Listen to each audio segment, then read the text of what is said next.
travail d'une main, combat de l'autre. Travail d'une main, combat de l'autre. Ça veut dire que pendant que tu te réalises, pendant que tu accomplis voilà, tes objectifs, pendant que tu as tes projets, tu veux faire des exploits, tu dois associer Dieu. Tu dois être un homme de prière, une femme de prière, un guerrier dans la prière, un combattant dans la prière pour pouvoir éloigner les œuvres diaboliques qui empêchent, pour pouvoir éloigner le monde des ténèbres qui empêche, pendant qu'on veut se réaliser là, les oppositions diaboliques là, on ne les voit pas venir. On ne les voit pas venir. C'est spirituel. Qui peut voir le malheur en train d'avancer vers lui? Qui peut voir la situation difficile qui est en train d'avancer? C'est dans le monde spirituel. Et puis ça arrive dans la vie de la personne. Donc vous ne devez pas juste vous concentrer sur le travail et puis oublier la prière. Vous ne devez pas non plus prier, prier, prier sans travailler. C'est les deux. Tu travailles d'une main, tu combats de l'autre. Tu travailles d'une main, tu combats de l'autre. Voici l'histoire d'un monsieur. Il dit qu'avant, il ne croyait pas en Dieu.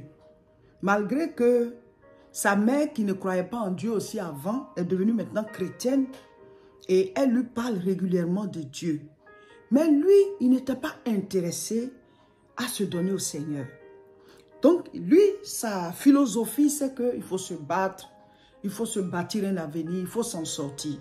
Donc, c'est comme ça qu'il a fait ses études. Dieu merci, il a réussi. Et donc, il s'est dit, de la même manière, il va réaliser et ça va aller. Il dit qu'il est bien payé. Il dit qu'il a souvent des missions dans son travail. Il a un poste de responsabilité et il a gravi les échelons très vite. Mais lui, il n'a jamais cru en Dieu. Donc, quand il a commencé à avoir des entrées plus que ses besoins, il a commencé à économiser, épargner et puis chercher à s'acheter voilà, une maison, se construire une maison. En tout cas, les premiers besoins, voilà, s'acheter un moyen de déplacement et tout ça, il a commencé. Mais il dit que chaque fois, parce qu'il a pu acheter, il dit qu'il a pu acheter sa parcelle, mais chaque fois qu'il veut commencer à construire, il y a quelque chose qui se passe. Et les économies qui étaient de côté, qu'il voulait prendre pour construire, il prend pour régler le problème. Soit, voilà, il y a une grosse maladie dans la famille, et donc il faut hospitaliser la personne, il faut opérer la personne. Il dit la première fois c'était sa femme, ensuite c'était lui-même. Chaque fois qu'il a des économies et qu'il veut réaliser voilà, quelque chose, les malheurs arrivent, les malheurs arrivent, les malheurs arrivent. Et il dit que sa maman, qui avant ne croyait pas en Dieu, est devenue maintenant chrétienne. Elle l'a fait asseoir pour dire, mon fils, donne ta vie à Jésus. Deviens chrétien parce que tu as de l'argent, mais tu n'arrives pas à réaliser, parce que tu es combattu, tu as attaqué. Voilà, chaque fois que tu veux construire, il y a telle chose qui se passe. Ta maladie que tu avais eue, c'est au moment où tu voulais construire. La maladie de ta femme, c'est au moment où tu voulais construire. Ensuite, il y a eu des problèmes aussi avec les enfants. Voilà, plusieurs enfants sont tombés malades et tout. Tu t'en sors pas, mon fils. Donne ta vie à Jésus. Ce n'est pas que quand tu as donné ta vie à Jésus, tu n'as aucun malheur. Mais l'ange de l'Éternel campe autour de ceux qui le craignent. Donc, les malheurs cherchent à venir. Dieu te protège. Ou alors même, quand tu es éprouvé, la main de Dieu est toujours là. Et il te fait sortir des épreuves et ça devient un témoignage. Mais quand tu es tout seul et que tu n'as pas une protection divine, alors qu'on est dans un monde spirituel où même des jaloux peuvent aller charlanter contre toi, peuvent faire des gris-gris, te jeter des mauvais sorts, des incantations, ou alors tout simplement toi-même, voilà, tu peux t'attirer des malheurs en racontant ta vie, ou bien voilà, quelqu'un ne veut pas que tu t'en sortes. Il y a trop de choses. Et même si personne ne va charlanter contre toi, les démons sur cette terre-là, ils ont été précipités du ciel. On les appelle les puissances de l'air. Ils s'opposent à ce que l'homme réalise sa destinée. Les esprits mauvais veulent que les hommes soient misérables. Donc il dit que sa maman lui expliquait tout ça. Et au fur et à mesure, il a commencé à prendre conscience qu'effectivement, il y a quelque chose qui s'oppose à ses réalisations. Donc c'est comme ça qu'il a commencé à fréquenter l'église que sa maman lui a conseillée.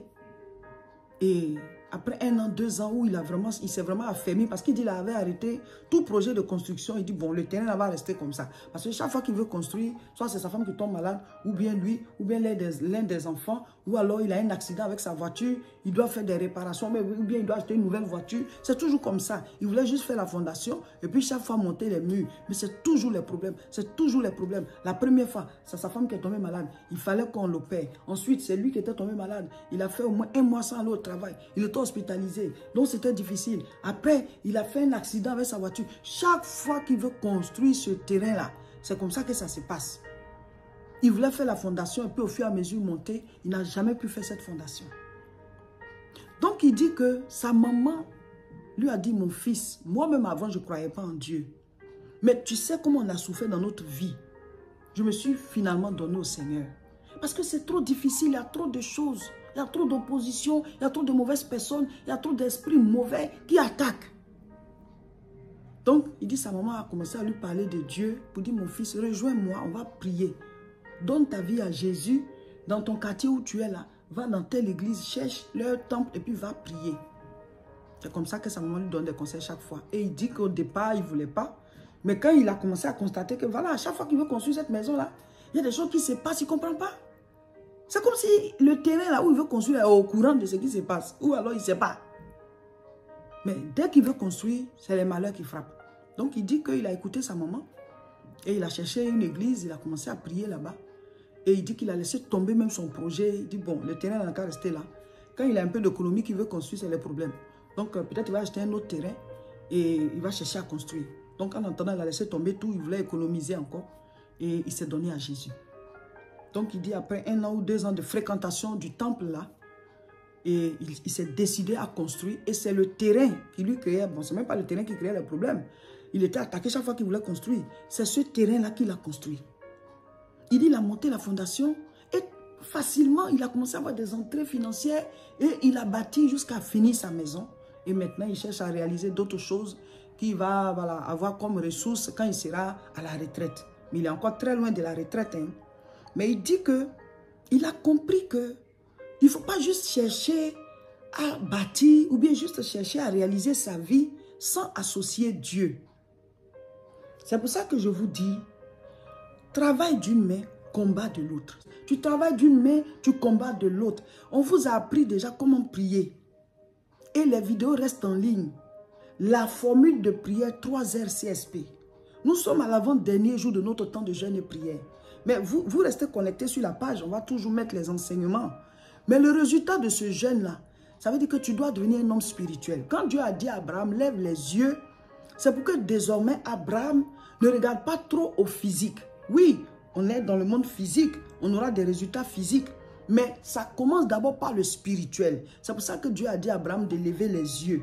Donc ce jeûne, ce programme que nous avons fait, où le thème est lève les yeux, ça veut dire que désormais, sois un homme spirituel. Désormais, sois une femme spirituelle. N'oublie pas Dieu, n'oublie pas le côté spirituel, n'oublie pas les paramètres spirituels, les limites que l'ennemi peut mettre de manière invisible et la puissance de Dieu sur ses limites. Quand on dit porte et levez vos linteaux parce que le roi de gloire veut faire son entrée, ça veut dire que c'est la présence de Dieu qui enlève ces limites-là, qui brise les portes éternelles, les portes anciennes, qui ouvre les portes et qui te fait avancer. C'est Dieu qui a fait avancer Israël dans le désert par une nuée qui devenait du feu la nuit. Donc, quel que soit ce qui se passait, eux, ils avançaient parce qu'ils étaient guidés par quelque chose. Ils étaient guidés par la présence de Dieu et ils étaient protégés. Parce que la nuit, les bêtes sauvages et tout ça, mais comme la nuée devenait du feu, non seulement ça les guidait, mais ça les protégeait aussi.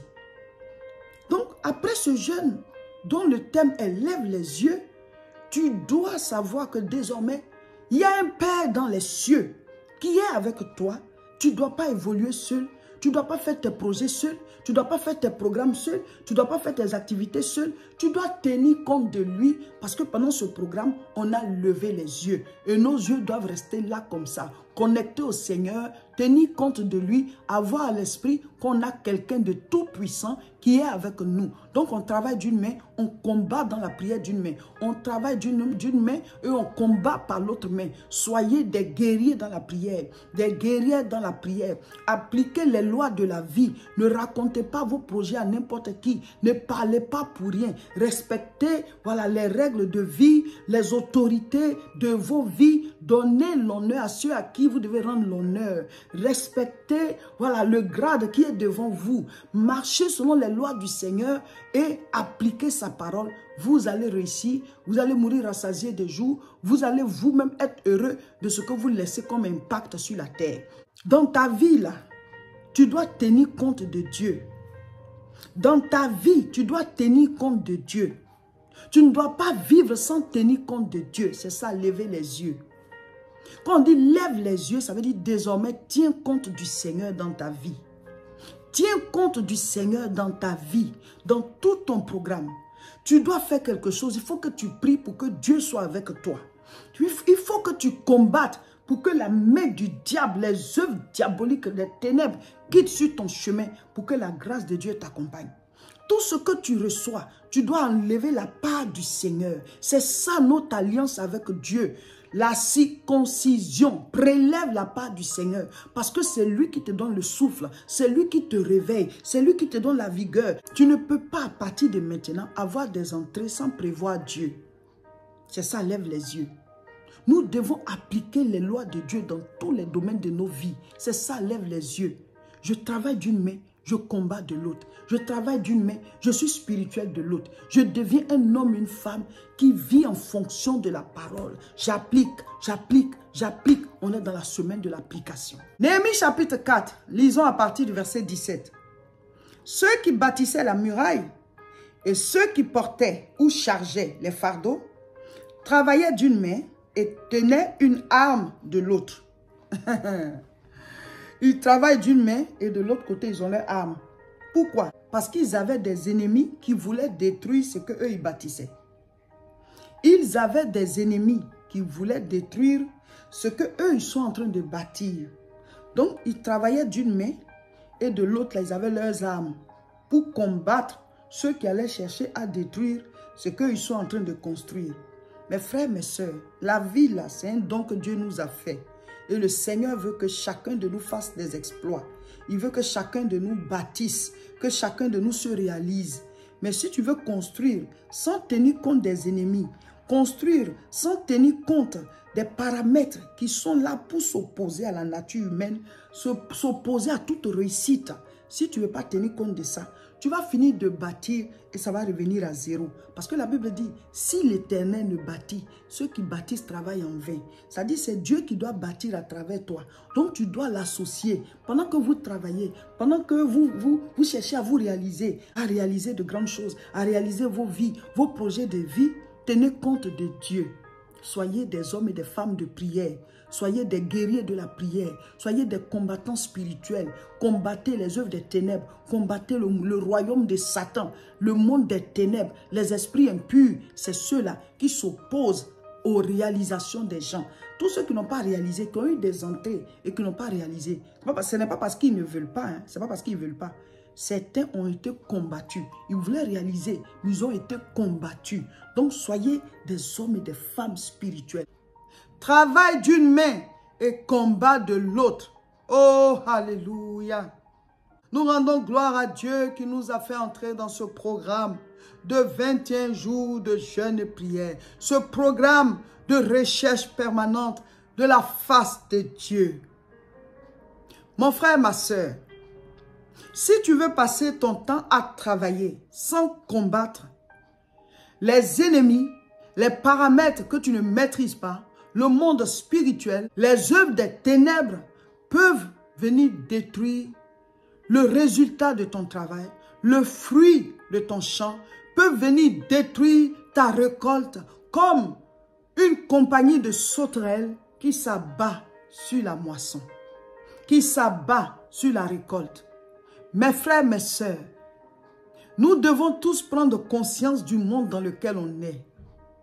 On doit travailler, oui, mais on doit travailler d'une main et combattre de l'autre. travailler d'une main et combattre de l'autre. Qu'est-ce que ça veut dire? Ça veut dire que pendant que tu te bats pour pouvoir te bâtir un avenir, tu te bats pour t'en sortir dans la vie, tu travailles, mais tu dois aussi te battre spirituellement. Tu dois te battre spirituellement pour protéger le fruit de ton travail, pour protéger tes résultats, pour protéger ta moisson, ta récolte. Aujourd'hui, nous lisons Luc chapitre 20. Mettez en commentaire ce que vous avez compris. Si vous n'avez pas pu faire votre mini-veillée hier, il faut la faire aujourd'hui. On est dans les derniers jours du jeûne. Restons concentrés, restons consacrés. Soyons accrochés au Seigneur. Qu'il puisse bénir chacun de nous du fait qu'on ait levé les yeux vers lui. Qu'il puisse se révéler à chacun de nous. Qu'il puisse transformer chacun de nous. Et qu'il puisse nous donner la force d'appliquer afin d'avoir des résultats pour qu'on ait tous nos témoignages. Dieu veut que tu te réalises. Dieu veut que tu fasses des exploits. Cette année, c'est 2023, l'année des exploits. Le sujet de prière d'aujourd'hui, c'est le combat spirituel. Au nom de Jésus-Christ, tous les liens maléfiques des familles sont brisés. Toutes les limites spirituelles sont brisées. Je prospère à tous égards. Toute œuvre satanique qui veut s'opposer à mes réalisations, tout lien de famille, toute limite invisible, toute barrière du diable, du monde des ténèbres, des serviteurs du diable, vous combattez leurs œuvres, vous combattez leurs œuvres, vous coupez les liens de famille qui empêchent les gens de prospérer, qui les empêchent d'aller loin. Au nom de Jésus, vous brisez, vous brisez, vous brisez. Demain, ce sera le dernier jour du jeûne, mais déjà aujourd'hui, priez beaucoup, priez beaucoup. Même si vous aviez déjà fait votre mini-veillée hier, vous pouvez encore la refaire aujourd'hui. Alléluia. Félicitations, on est au 20e jour, le Saint-Esprit est avec nous, la grâce est demain. Chers frères et sœurs, vous tous qui êtes ici en Europe, n'oubliez pas, nous avons un grand rassemblement programmé, la CIMA, la conférence internationale de la moisson abondante, le samedi 17 juin à Nanterre. On remplit l'espace Chevreul. Dis avec moi, on remplit l'espace Chevreul, on remplit l'espace Chevreul, on remplit l'espace Chevreul, on remplit l'espace Chevreul. La CIMA, j'y serai. La CIMA, j'y serai. Samedi 17 juin à 14 h. La nuée spirituelle sera dans la salle. La nuée spirituelle sera dans la salle. Viens prendre ton onction. Viens prendre la révélation de Dieu. Viens prendre la puissance. Viens prendre ta guérison. Viens prendre ton mariage. Viens prendre ton miracle. Viens prendre ta gloire. On remplit l'espace Chevreul. On remplit l'espace Chevreul. Samedi 17 juin, 14 h. Tous à l'espace Chevreul pour la CIMA. C'est un grand rassemblement chrétien à ne pas rater. Abonnez-vous à nos différentes chaînes et partagez massivement cette vidéo. Le jeûne là, c'est jusqu'à la gare. La gare, c'est demain à 18 h. Que Dieu vous bénisse.